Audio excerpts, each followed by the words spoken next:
para celebrar, porque estamos felices, hoy es el Día del Padre y queremos compartir con ustedes una experiencia que de hecho sale publicada en el Panorama Católico de hoy, domingo 19 de junio, pero que a veces como que nos quedan cositas por publicar, cositas por escribir, y por eso hemos invitado a la familia que protagoniza o que es el testimonio principal, digamos, de la nota de este domingo, y son la familia Sanjur.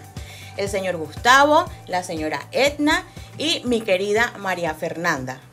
Ellos son la nota principal, como les digo, porque el señor Gustavo es el papá que adoptó a esta pequeña niña cuando tenía apenas unos 8 meses. Por eso los hemos invitado para que nos hablen de esas experiencias, algo más de aquella cosa que podemos escribir en el periódico, tal vez un poco más serio. No, hoy queremos hacerlo más fresco, que nos compartan sus experiencias como padre y por supuesto que María Fernanda nos hable de cómo ha sido su vida en esta familia. Así que, señor Gustavo, vamos a empezar.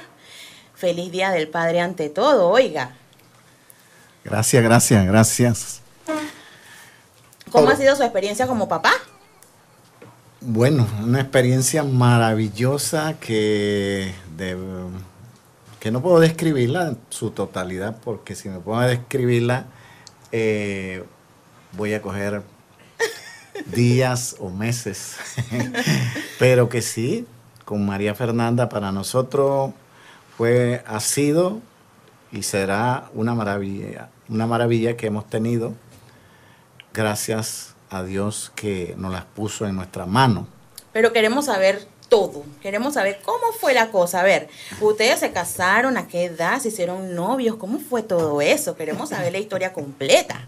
¿Cómo fue ese amor y la cosa? Bueno, nosotros primero fuimos amigos varios años, y a partir de eso fuimos después novios, y después nos juntamos y después nos casamos. Uh-huh. Y en esto entonces tuvimos, pues, como que uno siempre cuando se casa es que uno piensa en una familia, en esto, porque primero todo es otra cosa. Sí. Y bueno, cuando esto pasaron los días y los años, y vimos que una familia no se podía concretar, el núcleo familiar que ansiábamos no se concretaba. Entonces pensamos en unos tratamientos, y estuvimos en tratamiento como unos 3 años por ahí, pero tampoco tuvimos resultados. Después nos quedamos también ahí, como dice uno, en stop, pensando bien lo que íbamos a hacer, porque sí lo conversábamos, mi esposa y yo tenemos, hasta ahora tenemos buenas comunicaciones como comenzamos. Y entonces pensamos, bueno, vamos a hacer una adopción. Dentro de esa idea de tomar una decisión de adopción, pensamos primero bien pensado. Una, que la niña o el niño que viniera a nuestras manos estuvieran bastantes rasgos, tanto de mi esposa Edna como mío.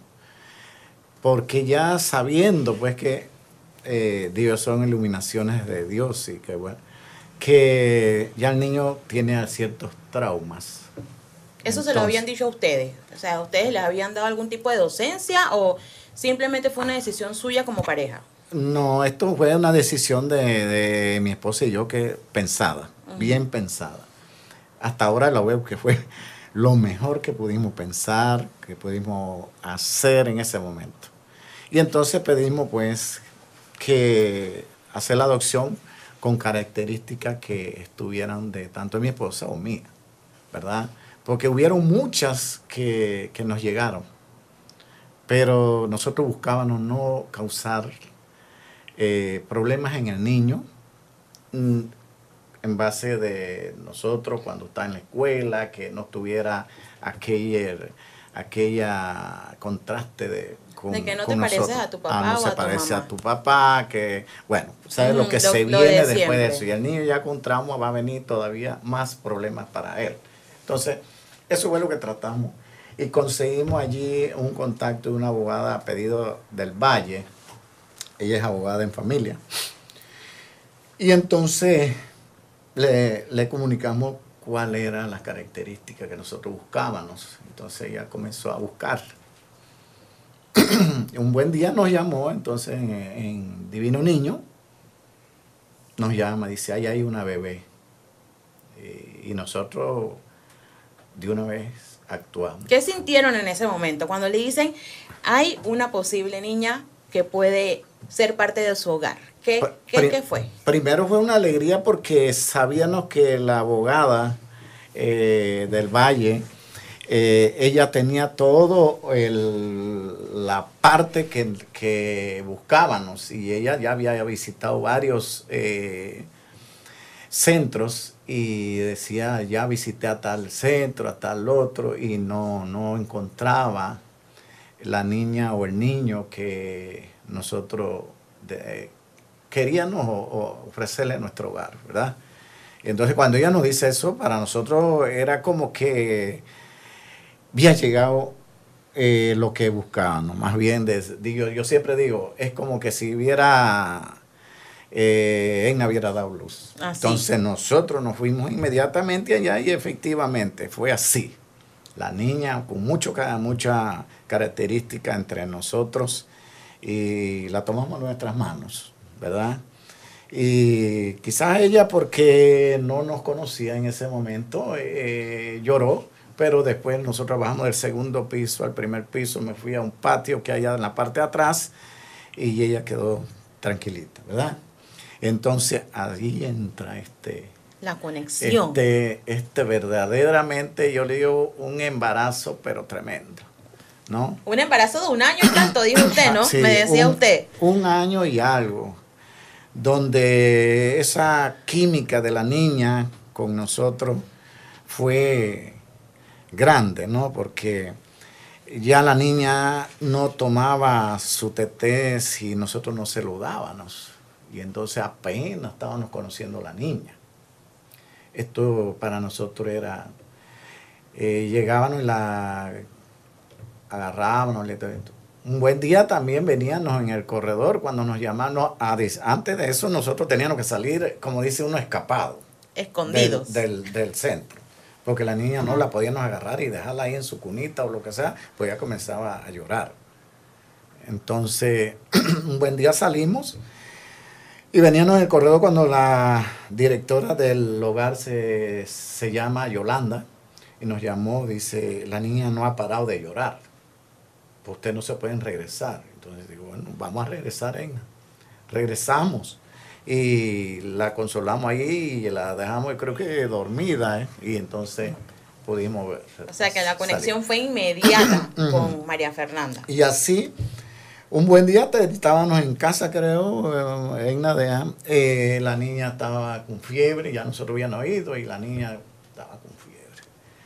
Y nosotros fuimos a buscarla, la llevamos al médico y todo, y la niña quedó, que no sabemos qué era lo que tenía, pero la niña, su fiebre desapareció.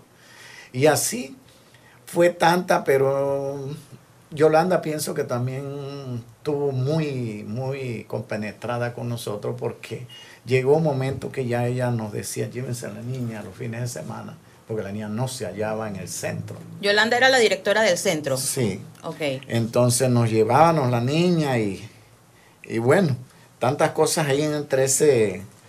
que teníamos que estar anuente, que si la niña llegaba a una inspección al hogar había que ir de una vez, porque la niña todavía no se podía dar a hogares. Oh.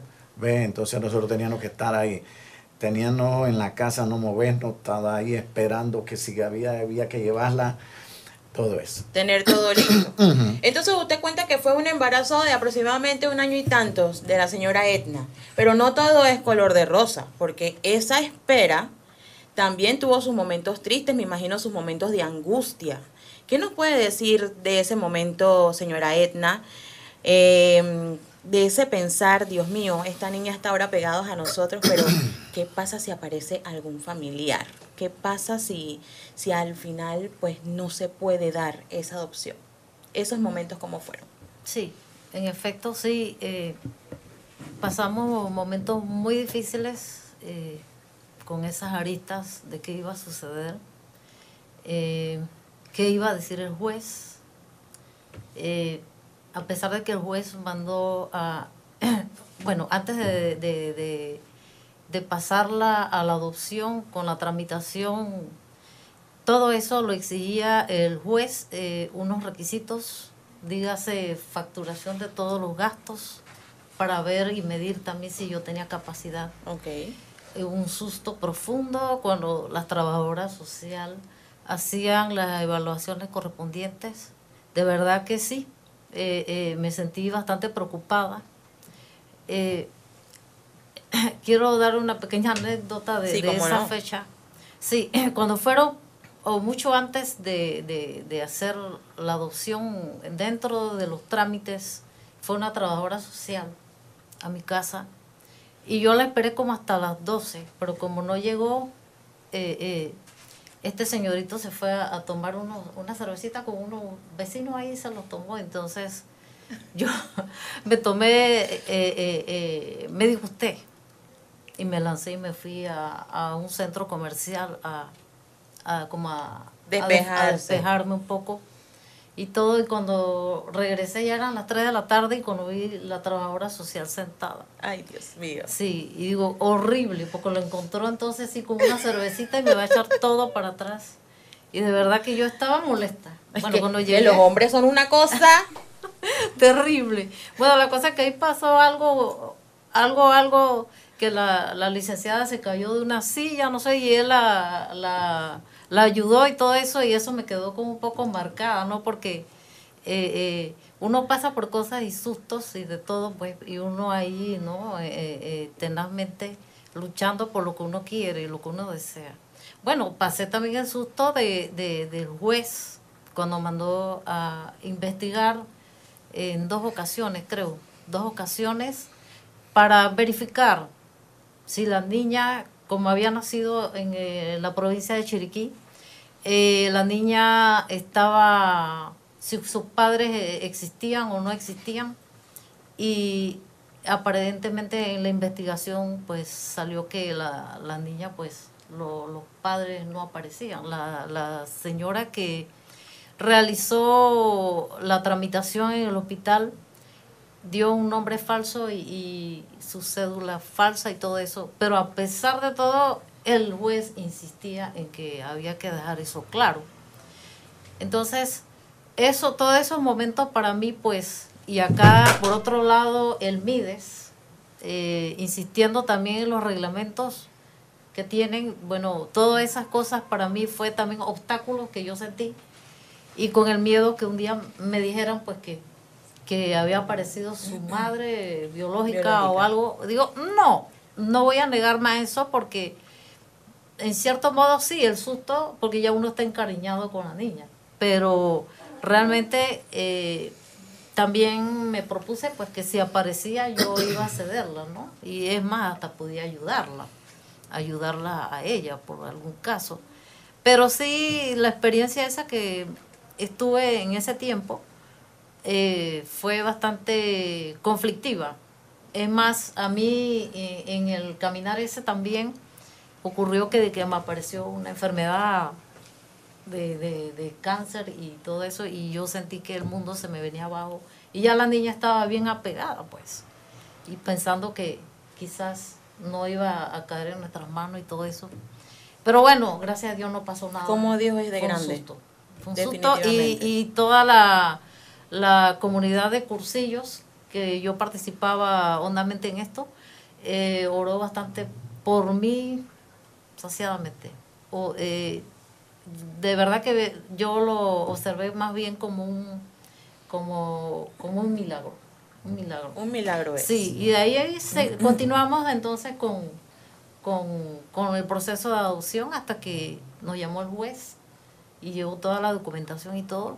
Él le pareció fabuloso la forma de lo que ellos exigían como padres, si cumplíamos o no cumplíamos para hacer la adopción.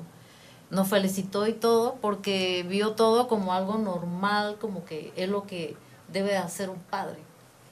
Así es que, bueno, ahí sucedió todo esto. Pero uno ve a María Fernanda y Hija de ustedes. Yo me imagino que en las fiestas o cuando vas por ahí a las fiestas familiares y que, ay, mira la igualita la señora Edna, mira la igualita el señor Gustavo. ¿Qué hacen en esos momentos? Bueno, muchas personas, por lo menos yo en el colegio, al principio, cuando mis padres me contaron, yo tenía aproximadamente eso de como 8 o 9 años. Yo recuerdo que yo había llegado del colegio y mi mamá me dijo, que fuera, tengo que hablar contigo, un tema y esto. Entonces yo me senté, ella me dijo, siéntate ahí en el comedor y voy a contarte una historia que te pasó a ti, pero me fue contando poco a poco. Entonces yo al principio en mi cabeza como que no me lo creía, porque no parecía, la verdad. Pero poco a poco antes de eso sí me contaban pequeñas historias de los padres que adoptaban, de niños que a veces los padres no tenían recursos y los daban fundaciones y eso pues. Entonces poco a poco me fueron contando. Yo sí, como a eso de los 11, 12 por ahí, sí tenía dudas de qué había pasado en realidad, de por qué mi madre biológica me había dejado en el hospital y eso, y había dado documentos falsos en ese tiempo. ¿Y le preguntaste a tus papás? Sí, yo sí, eso sí se los pregunté, yo lo tomé con toda tranquilidad, aunque ciertamente uno siempre se pone así melancólico y eso. Sí. Pero bueno, son cosas que pasan y... Pero Dios te premió también, ¿no? Sí. Con tus hermosos papás, que son los que están ahora contigo, los que han velado por ti. Ya tiene María Fernanda ya tiene 18 años y está con su papá desde los 8 meses. Y para que noten, ¿no?, cómo es un sentimiento que se lleva, que marca también a ella como hija, esas preguntas que tiene dentro de su corazón del por qué. Y es algo completamente normal. Es algo que ustedes conversaron con ella en algún momento. De repente, no sé, ella tuvo la inquietud de conocer a su mamá, a su papá biológicos. ¿Cómo manejaron ese tema? Bueno, en ese aspecto, sí, mucho antes le tomamos parecer a algunas personas profesionales en el tema, cómo llevar esa situación, maestros especialistas en esa situación, porque temía como enfrentar eso. La misma sociedad te presiona y hace preguntas. Una vez recuerdo una señora me hizo la pregunta que si era una adopción o qué era, o que le parecía que quizás uno no podía ser madre porque no tenía experiencia. Entonces yo le contesté un poco agresiva. Y yo como recuerdo, toda mamá cuando se meten con sus hijos. Por favor, sí. Entonces yo le contesté de una forma agresiva que hay madres que tienen sus hijos y no lo han, como se dice, el término, no lo han parido. Hacen otra cosa. Así mismo es. Entonces se va por otro canal. No vino del canal ese de la maternidad profunda y sin embargo uno con una adopción pues uno le mete empeño a esto y el cariño y el afecto y todo, teniendo en cuenta que la crianza y todos los principios morales y todo lo que se dé, tenemos que tenerlo presente siempre y en nuestras manos, porque a veces hay madres que ¿cómo le dicen?, apoyan demasiado a sus hijos, que se pasan o se extreman y terminan después que el chico fracasa y todo esto. Bueno, yo tenía todos estos principios en mano, sus castigos, llamados de atención, normales, como una madre biológica, quizás más exigente. Pero ahí esa experiencia pues de que la sociedad te va presionando por críticas o lo que sea. Pero lo interesante es eso de dar vida a un ser y el apoyo moral y de todo en la vida, el sacrificio, enseñarle todos los valores, eso es hermoso. Señor Gustavo, y cuénteme, a ver, ¿qué sustos ha tenido con María Fernanda? Ahí cuando estaba chiquitita. ¿Qué ha pasado? ¿Qué le ha marcado? La María Fernanda se portaba bien, se portaba mal, era tremenda. Cuéntenos a todos. Bueno, María Fernanda, como todo, una niño que anda siempre explorando, como buscando aquello que no conoce. Ha sido, sí, normal, porque dentro de eso uno como padre tiene que estar preparado para eso. El niño allí. Yo recuerdo que en la finca una vez estaba chiquitita, ya con un velocípedo. La casa es de 2 pisos con escalera, y un día ella ya jugando en el corredor quiso venirse con el velocípedo, bajar la escalera. Imagínense lo que pasó. María Fernanda. Yo estoy por allá cuando oigo los gritos y vengo para acá, yo la veo allí en el descanso de la escalera, la veo. Y lo primero que dije, no la toquen, porque yo pensaba que ella estaba totalmente fracturada. Que se había fracturado. No la toquen. Y yo me fui allá y metí las manos por debajo y la levanté. Y me la traje y dice, no, suéltame, papá. Suéltame. Yo creo que más se golpeó el velocípedo que ella. Que ella. Sí. Tremenda la María. Otra vez jugando con unos primitos, tengo el alambre ciclón así, y hay una bajada, se tiró por ahí, pasó los alambres púa, y después no sabía cómo llegarme. Cuando me llegó, nada más me dice, papá. Digo, ¿qué pasó? Dice, mira lo que me hice. Por ahí tiene las heridas. La cicatriz. Sí. Ay, María Fernanda. Y así esta niña, entre sustos y alegría, porque eso es el caminar de uno con un niño chico, niño que anda explorando, que quiere. Allá hay caballos y cosas, y ella siempre que vamos en el caballo, ella no quería ir conmigo en el caballo, con la mamá menos. Y así tenía que ir peleando con ella en el caballo, ¿verdad? Porque ella no quería andar, el caballo quería andar sola.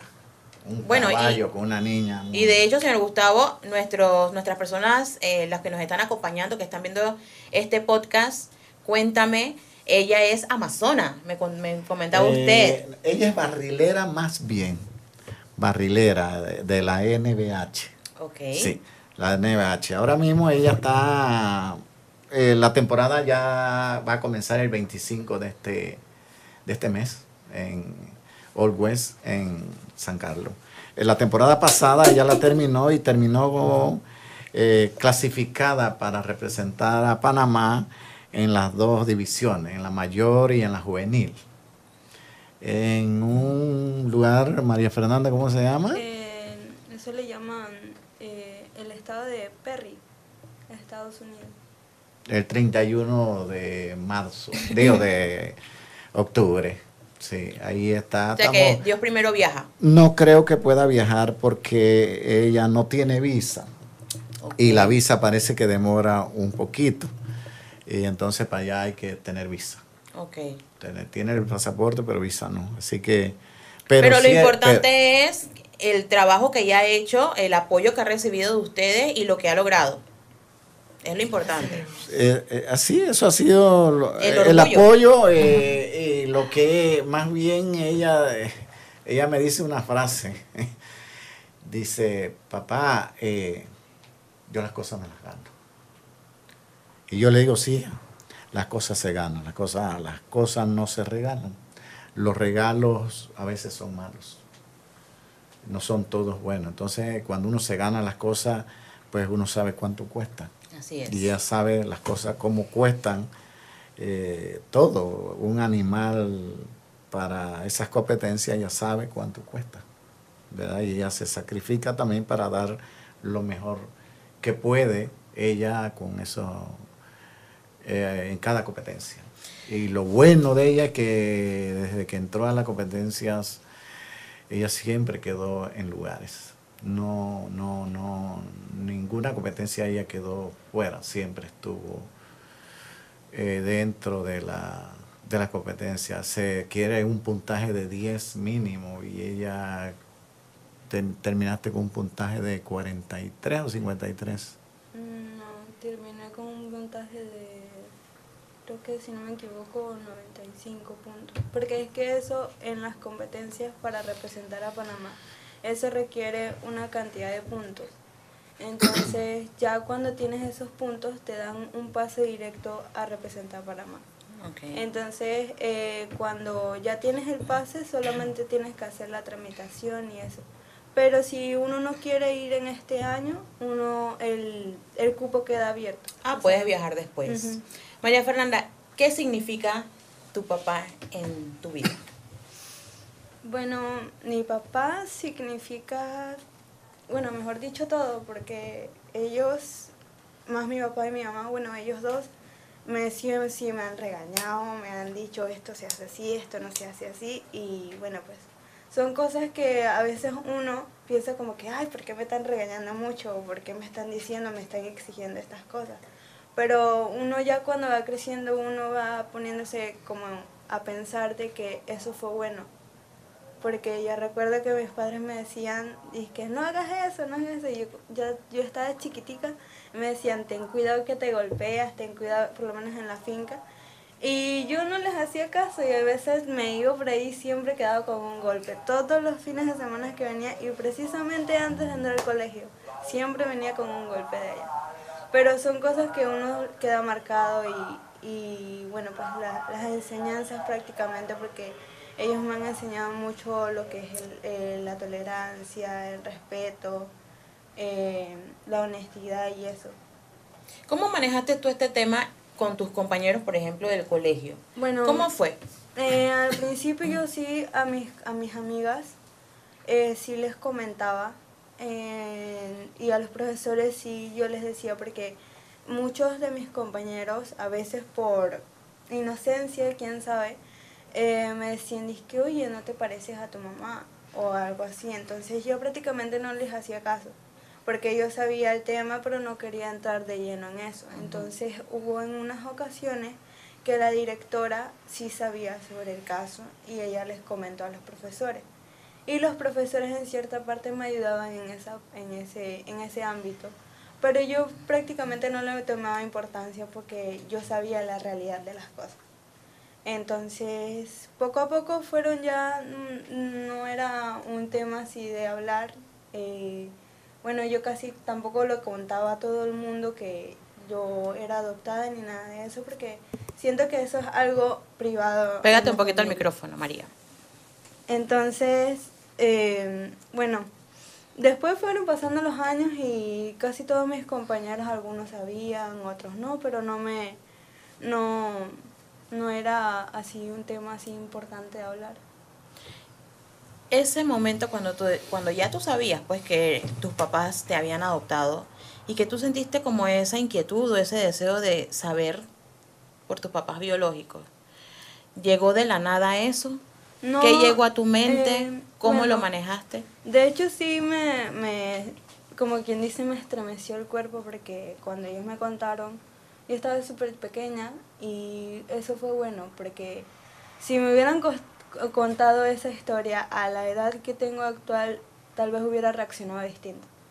Entonces fue bastante bueno que me dijeran eso a esa edad y que no fuera así como de lleno, o como quien dice uno, de rampran. Uh-huh. Fue poco a poco y bueno, yo lo fui entendiendo.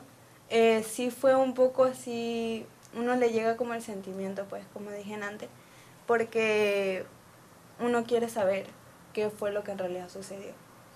Y es más, yo le decía a mis padres, tal vez, quién sabe, más adelante y ya cuando esté más preparada y eso, quién sabe si vaya y busque a mis padres, pero por el momento no le echo la culpa a mi madre biológica de que haya hecho eso.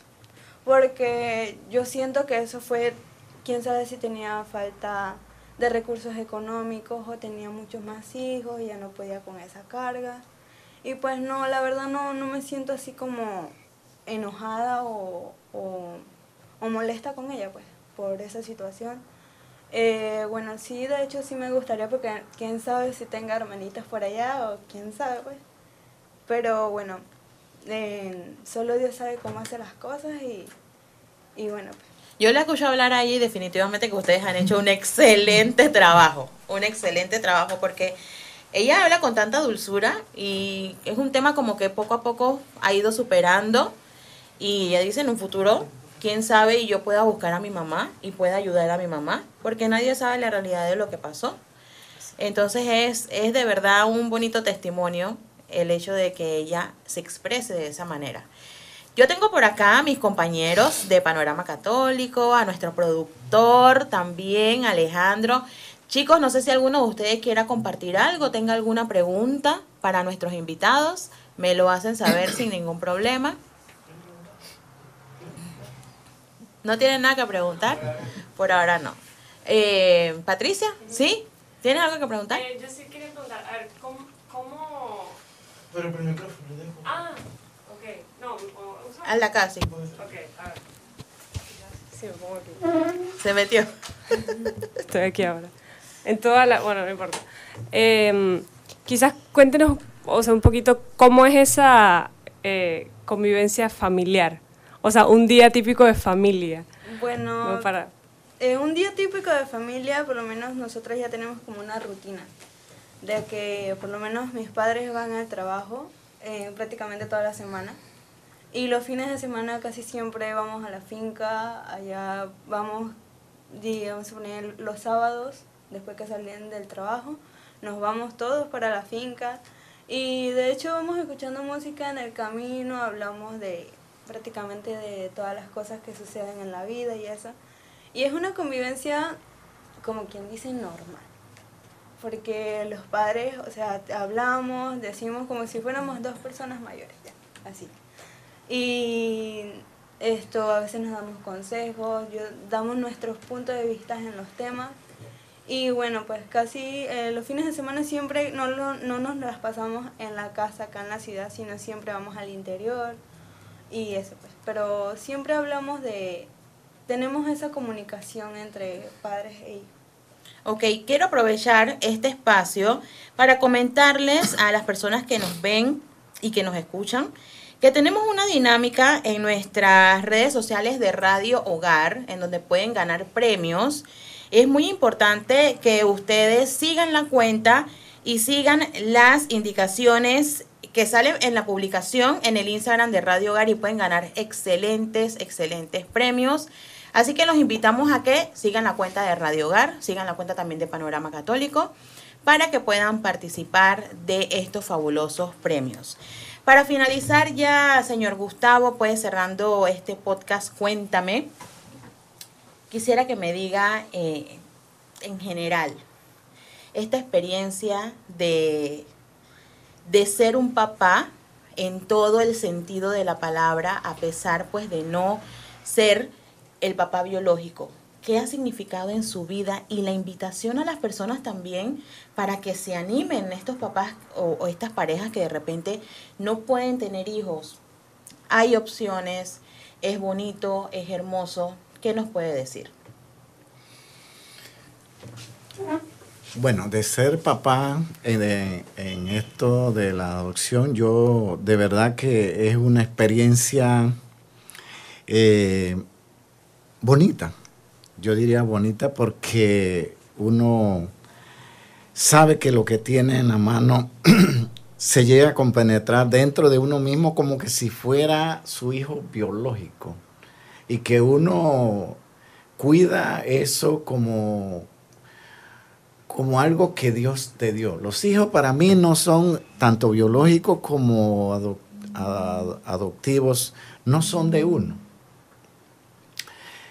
Eso es un regalo de Dios. Entonces, por lo tanto, lo veo así. Y le invito a todas las parejas, aquellas que no han podido tener una familia, como en el caso de nosotros, que no tengan miedo. No tengan miedo. Están viendo el testimonio de nosotros, que con poquita cosa que hemos dado como cualquier padre, porque para ser padre no hay un modelo a seguir. Eso uno lo va cultivando en el camino.